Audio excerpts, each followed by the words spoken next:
Se você estivesse prestes a realizar a sua viagem dos sonhos, mas quando você faz essa viagem, que teoricamente seria dos sonhos, todo o pesadelo acontece. O que você faria nisso? Porque eu tenho a minha versão dos fatos para compartilhar com vocês. E eu tenho certeza que dessa eu me safei muito bem. Bom dia, meus amigos, tudo bem com vocês? Eu espero que sim. Ou melhor, em francês, como eu sempre falo para vocês, bonjour les amis, ça va bien? E é um enorme prazer ter vocês aqui de novo neste vídeo. Mas hoje a gente vai fazer uma versão diferente e eu vou compartilhar com vocês um pouco de uma experiência que foi assustadora, difícil, mas que me fez ter muito mais atenção às coisas que acontecem comigo à minha volta. E acho que vale a pena para que vocês saibam que isso pode acontecer e assim não passar pelo que eu passei. Recentemente a gente tem sido bombardeado com muitas notícias difíceis e complexas, o que também nos faz refletir sobre as situações e saber se a gente realmente está preparado para ficar atento a essas situações e sair dessas situações de perigo ou não, né? Recentemente também a gente viu a notícia sobre um brasileiro que recebeu uma proposta de emprego na Tailândia. Ele foi, mas chegando lá, ele caiu num golpe e foi traficado para o Mianmar, tráfico de pessoas. Assim como teve o brasileiro também em Paris recentemente, que acabou desaparecendo, ainda está desaparecido, e a segurança, né, a polícia, está indo atrás para tentar solucionar o caso. Também soubemos de um outro brasileiro que sumiu no trem entre Paris e Amsterdã. E essas situações vão acontecendo não só com nós brasileiros, mas com qualquer pessoa que às vezes está desatenta, às vezes simplesmente não sabe o que fazer e acredita em pessoas, né, desconhecidos e tudo mais. E aí esse é o problema. Porque muitas vezes a gente pensa que essas situações nunca vão acontecer com a gente ou com alguém que é nosso conhecido. Será mesmo? Pensando nisso, eu decidi trazer um relato, porque eu passei por uma situação em que eu quase fui sequestrada em Paris. Caracas.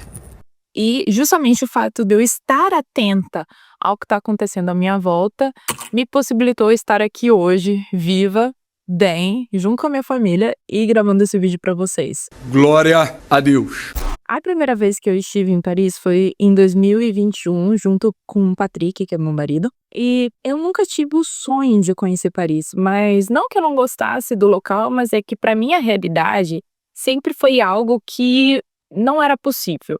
Era uma coisa que seria muito difícil de alcançar. E quando eu vim a primeira vez, eu não tinha muitas expectativas, justamente porque eu queria que tudo fosse muito mágico. E realmente foi realmente um sonho. A primeira vez que eu estive em Paris foi em 2021 e isso foi algo que foi muito legal para mim, para essa realização. Porque dentro da minha realidade, na época, no Brasil, viajar para Paris era uma coisa que não fazia sentido, era realmente um sonho, mas que não tinha uma expectativa de ser realizado. Só que quando essa viagem realmente começou a tomar forma, eu já comecei a sentir que muitas coisas estavam acontecendo e que eu precisava ter muita atenção. Eu viajei do Brasil para Paris sozinha, o Patrick já estava aqui me esperando. E dentro dessa questão do voo, muitas coisas já foram acontecendo em que eu me senti estar numa situação de perigo e que se eu não tivesse tido atenção, isso seria um enorme problema. Mas pequenos detalhes ali que se vocês quiserem eu posso contar num outro vídeo.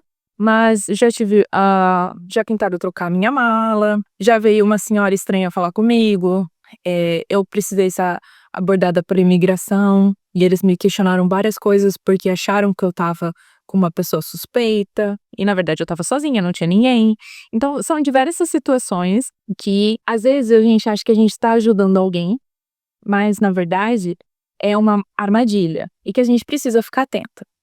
Passando isso, depois que eu conheci Paris pela primeira vez, eu passei a vir a Paris praticamente todos os meses. Então, eu de fato conheço Paris muito bem. E isso me proporcionou uma segurança muito grande por passear por essa cidade, sabendo que é a cidade mais movimentada do mundo. Dentre todas essas situações em que eu fui para Paris, uma delas me chamou muita atenção. E isso me fez ter uma necessidade de compartilhar esses relatos com as pessoas, principalmente mulheres ou adolescentes, né? Porque as pessoas que vêm para cá, elas estão completamente deslumbradas com o que acontece, né? Com tudo que tá vivendo. Como eu falei para vocês, é uma viagem dos sonhos. E aí a gente tende a achar que tudo é perfeito, que não existe pessoas ruins aqui, que não existem situações ruins, que nada vai acontecer com a gente. E aí que a gente se engana, porque é justamente essas pessoas que têm maior probabilidade de caírem nesses golpes. Infelizmente. Essa situação aconteceu num dia de primavera, onde eu fui para Paris com o Patrick, mas devido ao trabalho dele, ele não pôde passar o dia comigo passeando pela cidade. Então eu aproveitei para tirar esse dia para curtir, para conhecer novos lugares, para viver novas experiências, que é uma coisa que eu faço com muita frequência, até porque isso ajuda na minha criação de conteúdo, no meu trabalho, e porque quem é que não quer ter um dia em Paris e aproveitar e curtir tudo que você não conhece? Pois bem, eu não seria diferente. Mas nesse dia, eu lembro que estava um pouco frio e me indicaram conhecer um mercado, a gente chama de marché de pulga, né? Um mercado de pulga, que é onde tem produtos de marca, porém de segunda mão. São produtos que já são usados, né? E as pessoas revendem. Eu não tinha conhecido ainda, então eu pensei, por que não, né? Ok, eu vou. Eu sou uma pessoa que, bom, eu falo francês, mas nessa época eu não estava muito bem adaptado ao idioma. Então, isso também é um ponto muito importante, porque toda vez que você vai abordar qualquer pessoa, mesmo que você fale inglês, eles sabem que você é um turista. Então, isso também faz com que você seja um alvo mais fácil. Não gosto desse termo, mas é a verdade. Voltando um pouco aqui para a história, eu fui nesse mercado de pulgas e já comecei a achar um pouco estranho esse ambiente. Mas conheci, fui, passei por tudo.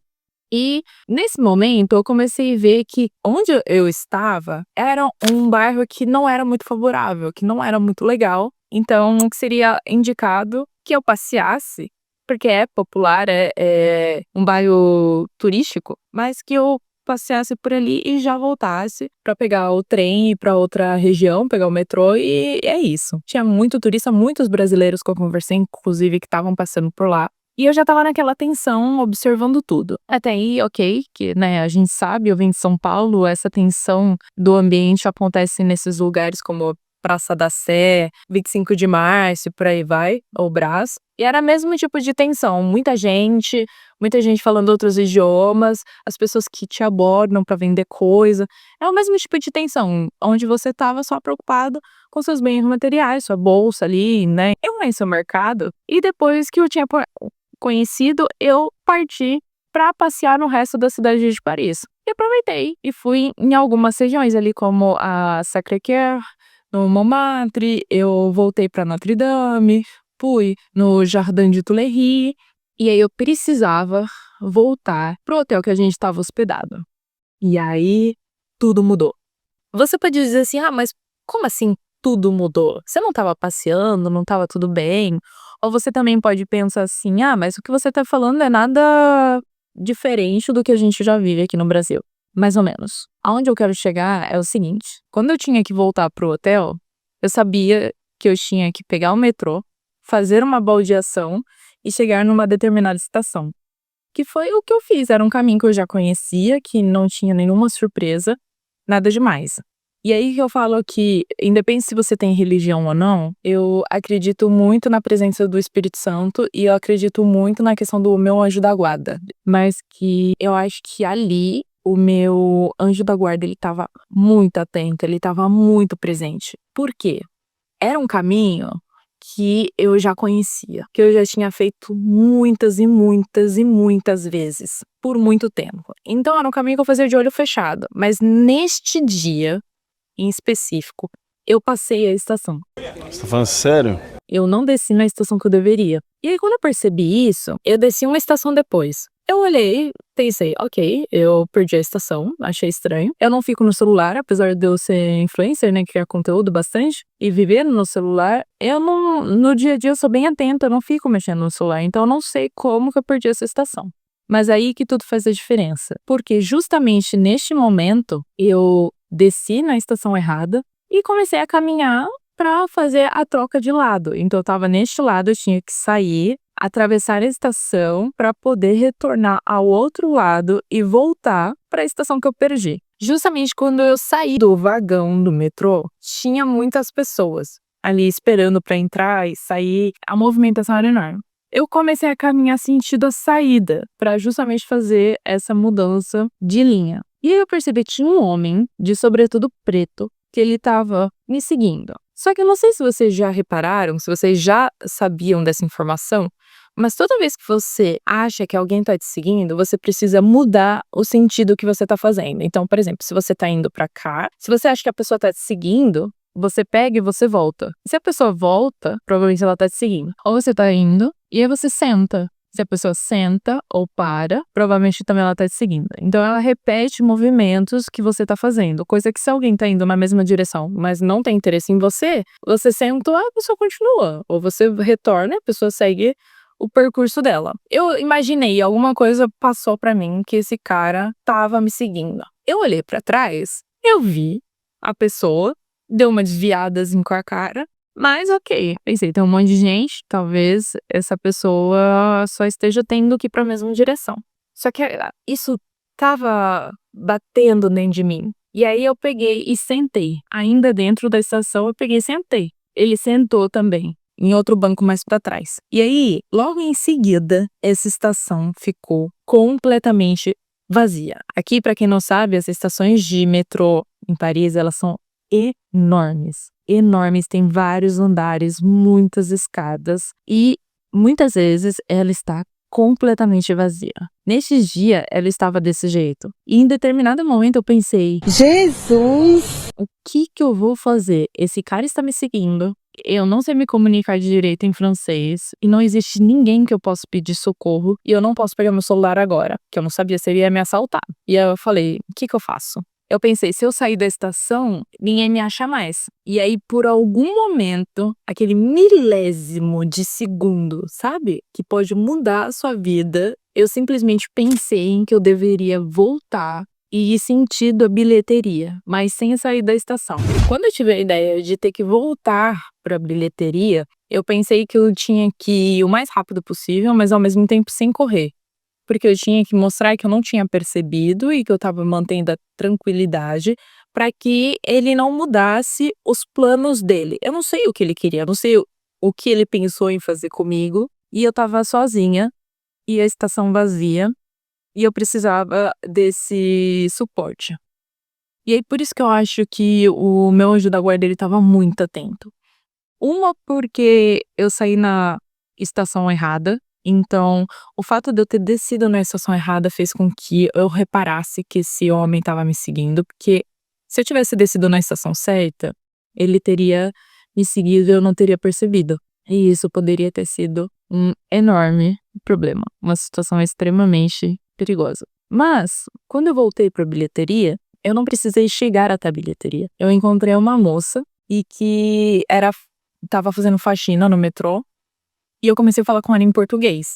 Ela não falava português, isso que, olha, como o Espírito Santo, ele estava no local certo, na hora certa, no momento certo. A moça estava trabalhando, fazendo o trabalho dela, recolhendo o lixo, limpando tudo, dentro da estação de metrô. Eu cheguei e chamei ela por um nome, tipo, oi, Carla, tudo bem com você? Em português. E ela respondeu. Ela não falava português, mas ela falou, oi. Ela respondeu. E tudo que eu falava, ela falava, aham, sim, ou oui, ouais, exactement. E eu fui começando a falar em português. Ela percebeu que algo estava estranho, que o meu comportamento não era um comportamento normal. E aí, com isso, ela me deu um suporte, ela me deu uma atenção. A gente ficou conversando muito tempo ali, até que o cara desistisse e fosse embora. Quando o cara desistiu, e a gente percebeu que ele foi embora, ela foi comigo até a mudança pro outro lado do metrô para que eu pudesse voltar para a estação que eu desejava chegar. E é muito intenso quando a gente fala isso, porque se naquele momento ela não tivesse percebido a minha situação e o meu desespero não transbordando, né? O meu desespero singelo, ali poderia ter acontecido uma coisa também muito grave, porque se ela me ignorasse, seria complicado, porque ele saberia que eu tinha percebido o que estava acontecido e que ele poderia me atacar ali.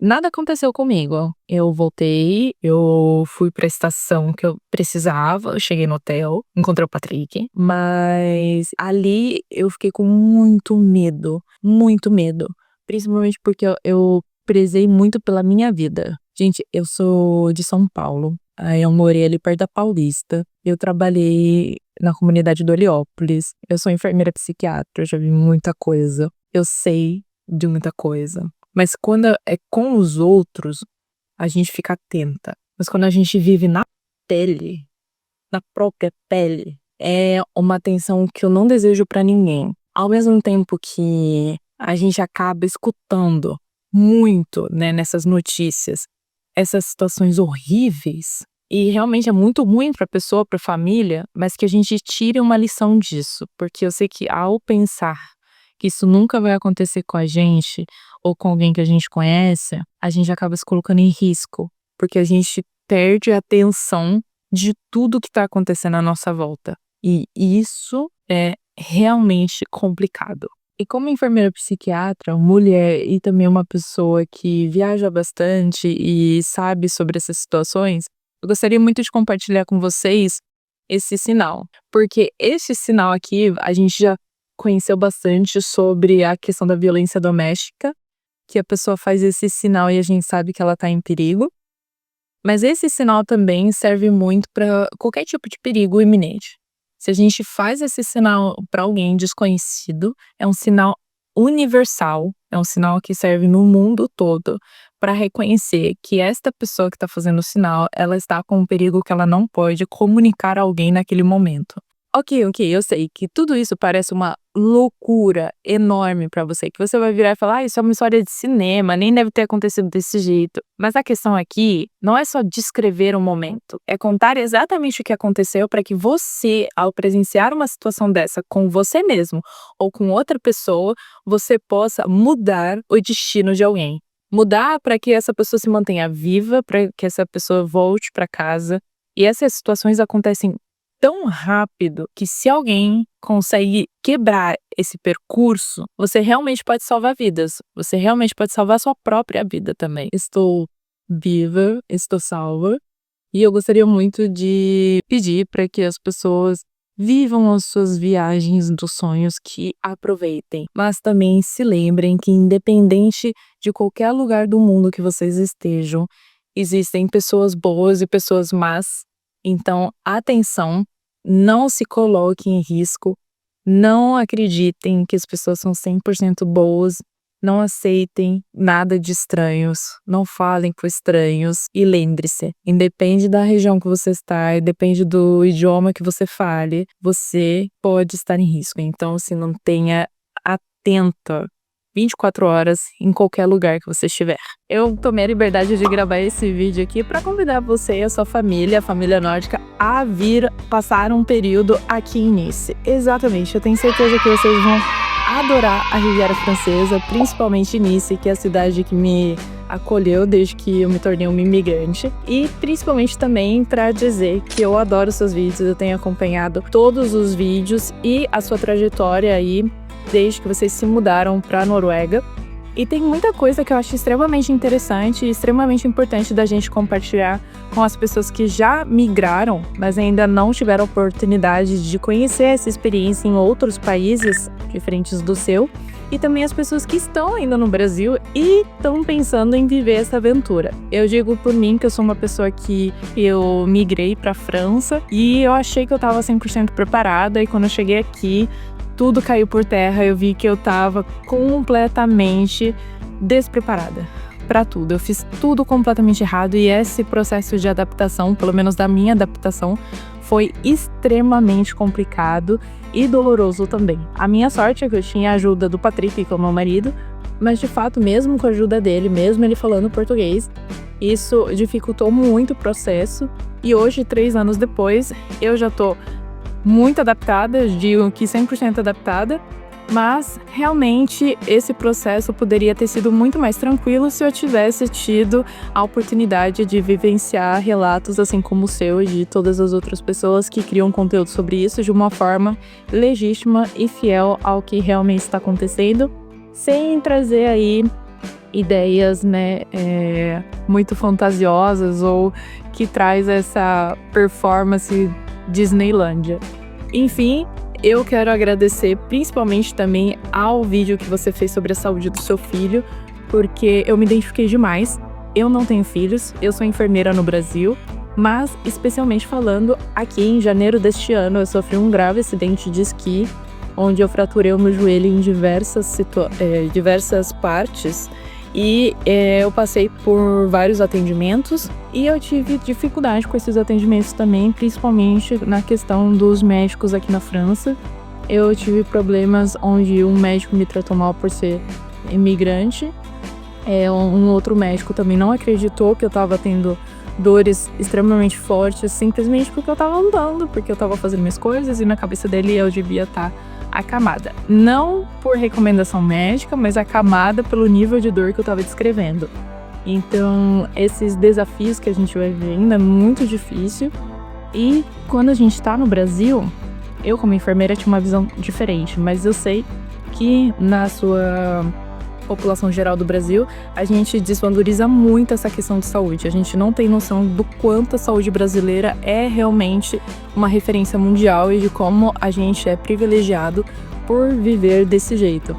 Mas estamos aí, ainda estou em recuperação, eu terei mais 2 anos aproximadamente pela frente de recuperação e estou me recuperando. Eu vi que sua mulher também teve um problema de joelho, eu fico feliz que seu filho está muito bem e eu sigo por aqui.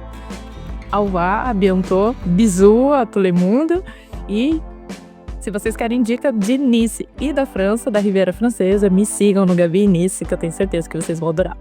Tchau!